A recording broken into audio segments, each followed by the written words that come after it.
Bonjour. Aujourd'hui, j'ai pensé m'arrêter avec toi sur le texte de l'Évangile. C'est la guérison d'un aveugle.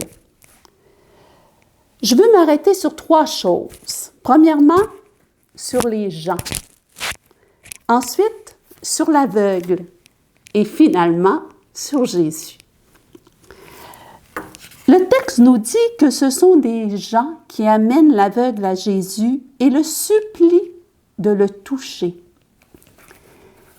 Ces gens, ce sont toi et moi qui sommes disciples de Jésus et à qui Jésus confie une mission d'intercession pour leurs frères et sœurs.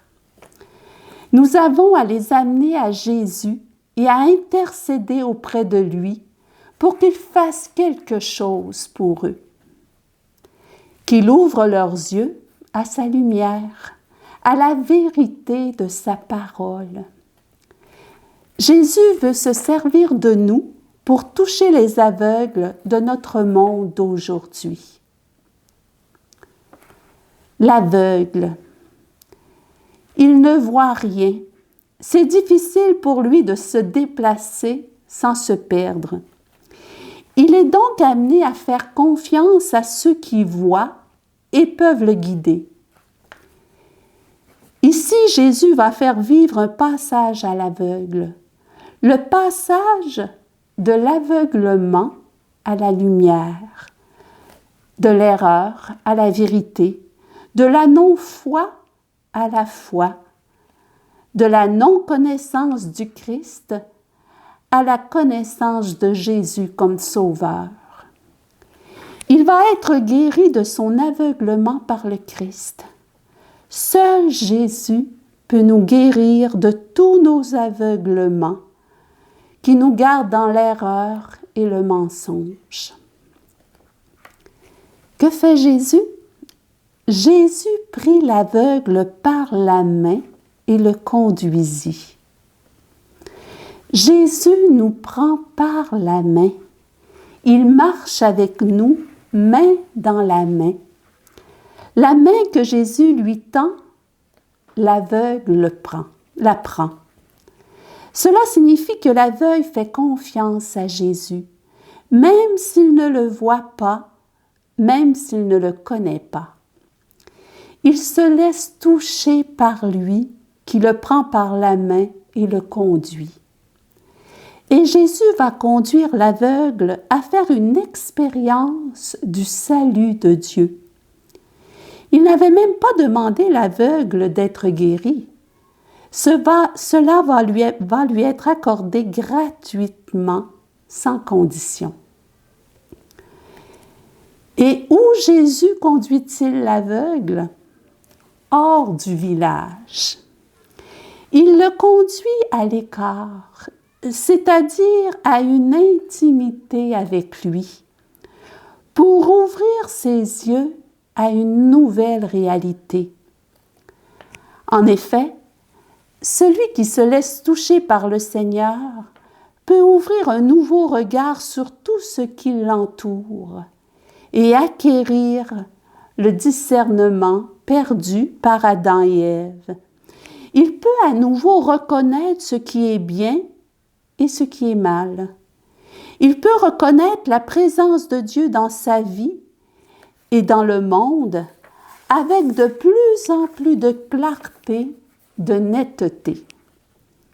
Les gens qu'il percevait comme des arbres qui marchent, il parvient à les distinguer avec netteté. De l'ombre à la pleine lumière. Cette lumière qu'est l'amour de Dieu pour tous les êtres qu'il a créés. Une vie d'intimité avec Jésus change notre regard sur Dieu, sur soi, sur les autres et sur les événements. L'ouverture progressive des yeux de l'aveugle de Bethsaïde représente la pédagogie de Jésus qui, peu à peu, ouvre les yeux des disciples et les nôtres aux réalités du royaume manifestées en lui. Jésus est la lumière du monde qui me guérit de mon aveuglement pour que je puisse marcher dans la lumière, marcher à sa suite, dans la vérité et dans l'amour. Il guérit mes yeux pour que je puisse voir la présence de Dieu dans le monde avec de plus en plus de clarté, de netteté, pour que je puisse discerner sa volonté à travers les événements. C'est à la lumière du Christ que mes yeux s'ouvrent à la vérité sur Dieu et sur moi, et à sa présence agissante dans ma vie et dans le monde. Le cheminement vers la foi pleine et entière se fait progressivement. Cette expérience de l'amour de Dieu délie ensuite ma langue pour devenir témoin de ce que j'ai vu, entendu et expérimenté de Dieu. Après avoir guéri l'aveugle, Jésus le renvoya dans sa maison.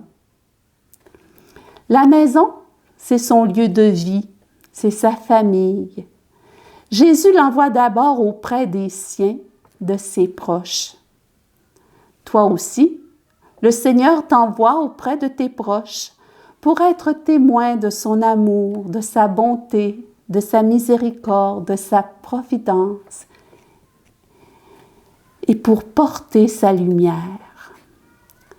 Parce que le Christ est entré dans sa vie, la vie de l'aveugle a été transformée. Il a suffi d'un acte de confiance de sa part. Jésus le prendre par la main et le conduire hors du village, à l'écart, hors du bruit du monde, pour écouter sa parole et se laisser toucher par lui en un geste de bénédiction. Il le bénit en lui imposant les mains. L'aveugle spirituel vient d'un mensonge accueilli ou entretenu dans ma vie. Jésus vient faire la vérité et ouvrir mes yeux à sa présence d'amour dans ma vie. Je te propose, pour terminer, de reprendre les mots d'une hymne du bréviaire comme prière. Ouvre mes yeux, Seigneur, aux merveilles de ton amour. Je suis l'aveugle sur le chemin. Guéris-moi, je veux te voir. Au revoir et à mercredi prochain.